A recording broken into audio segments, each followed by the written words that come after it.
손매란 박사의 정신건강. 이 시간 한국상담개발원 원장이자 경기대학교 심리상담전문연구원 주임교수인 손매란 박사님과 함께합니다. 정신건강의 주제는요, 아동 우울증의 뇌와 정신건강에 대해서 말씀을 드리려고 합니다.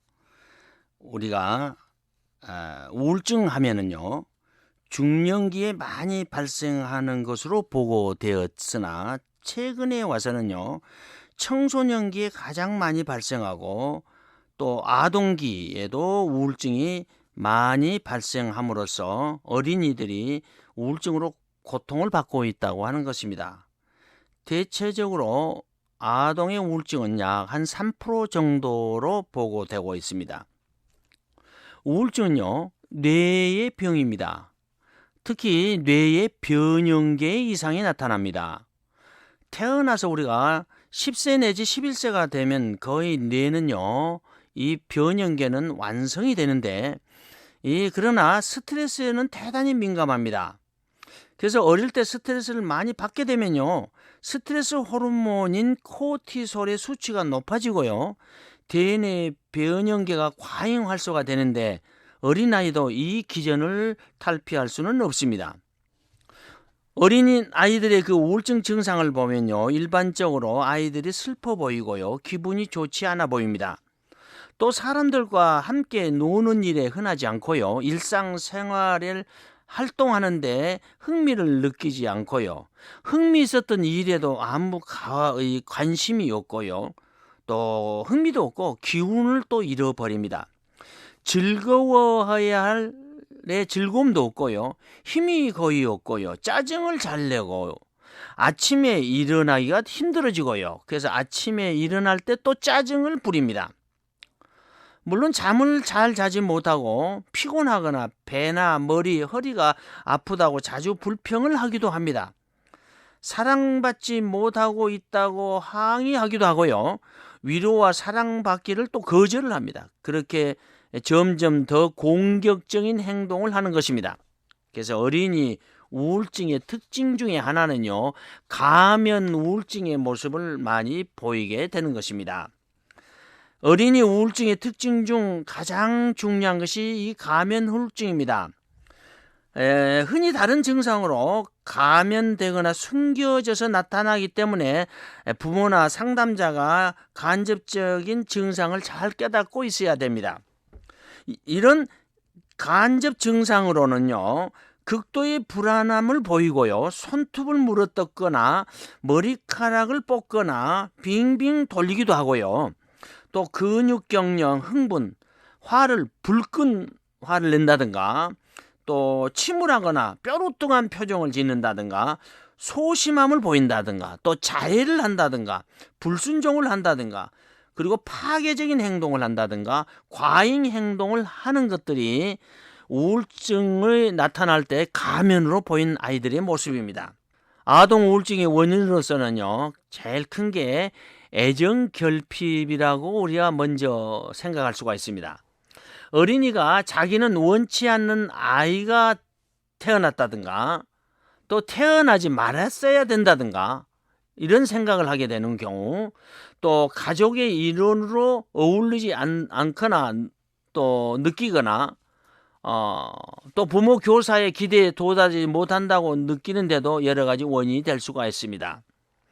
어떤 초등학교 6학년 학생이 하나 있었는데요, 집에 오면요, 아무도 없습니다. 아버지도 없고 엄마도 직장 나가서 들어오지 않습니다.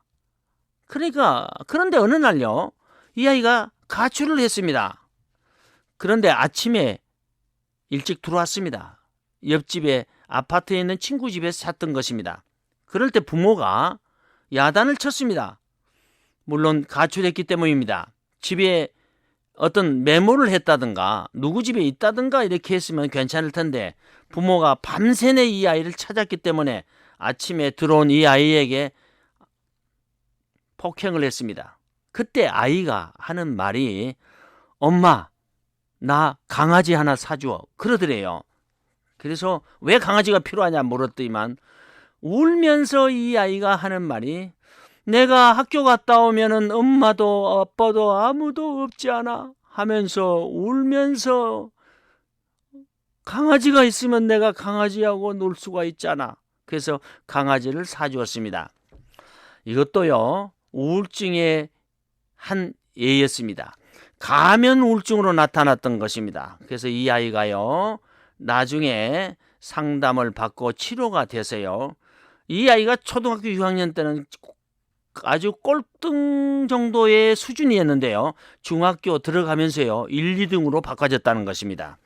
예, 이처럼 우리가 우울증에 걸리면 부모들이 빨리 발견을 해야 되는데, 우리가 또 어머니가 원치 않는 행동이나 감정을 보이면 오히려 부모들이 화를 내서 아이들의 우울증이 더 깊어질 수도 있습니다.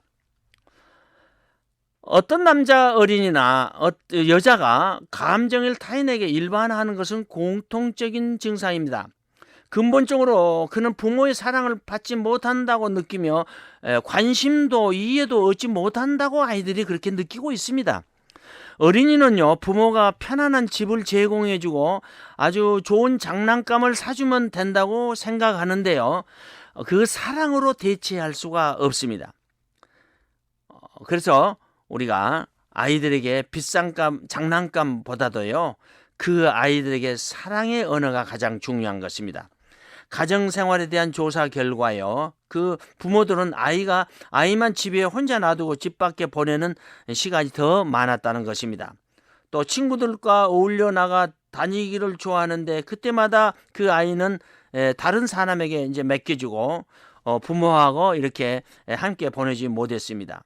아이는요, 아버지와 어머니와 함께 있는 시간을 그리워하고 함께 있기를 좋아합니다. 이런 욕구가 잘 되자 외로움과 거부감으로 발전하게 됩니다. 이 감정은 다시 학교 생활에까지 옮겨져서요, 거기서도 그는 다른 성인들이 자기를 사랑하지 않는다고 느끼게 되는 것입니다. 그런 동안에 그는 사랑받는 것을 포기하게 됩니다. 자기 자신의 세계로만 위축되어 그 속에서 안정감을 느낍니다. 차츰차츰 우울증이 엄습해 와고 부모들은 전문가의 도움을 요청하게 되는 것입니다. 또 어린이 우울증의 원인으로서요, 상실감을 경험했을 때입니다. 어떤 아이가요, 상담을 받으러 왔는데 보니까 이 아이가 짜증을 내면서 분노를 자주 일으킨다는 것입니다. 이 아이는 아주 점잖하고 착한 아이였는데 갑자기 이 초등학교 3학년이었는데요, 막 짜증을 부리고 또 집도 안 들어오고 또 게임방에 가서 앉아 있거나 그런 겁니다. 그리고 집에 들어오면서도 막 방문을 차고 대문을 차기도 하고 그런다는 것입니다. 이해할 수가 없어서 엄마가 화를 내기도 하고 때리기도 했습니다. 그래서 하다 이상하길래 상담실에 문을 노크했습니다. 알고 보니 자기 형하고 지금 같이 살아왔는데 자기 함께 있던 형이 사망을 했습니다. 저 형이 죽고 나자 이 증상이 나타난 것입니다. 바로 상실감을 경험했을 때 나타난 우울증의 증상인 것입니다. 특히 우리가 애완동물을 상실했다든가 또 부모의 부재, 거부감, 친구의 이사, 친척의 죽음 등으로 해서 이 상실감이 극대화될 때 우울감에 빠지게 되는 것입니다. 어린이 우울증이 반복되는 실패의 경험은 상실을 의미하기 때문에 우울증이 될 수가 있습니다. 또요, 부모가 훈육이 너무 기대가 높을 때 자녀가 우울증에 갈 수가 있고요, 또 다른 장애로도 갈 수가 있습니다. 부모의 수준에 맞춰서 행동을 해야 되고 부모의 수준에 맞춰서 성적이 나와야 되기 때문에 문제가 되는 것입니다.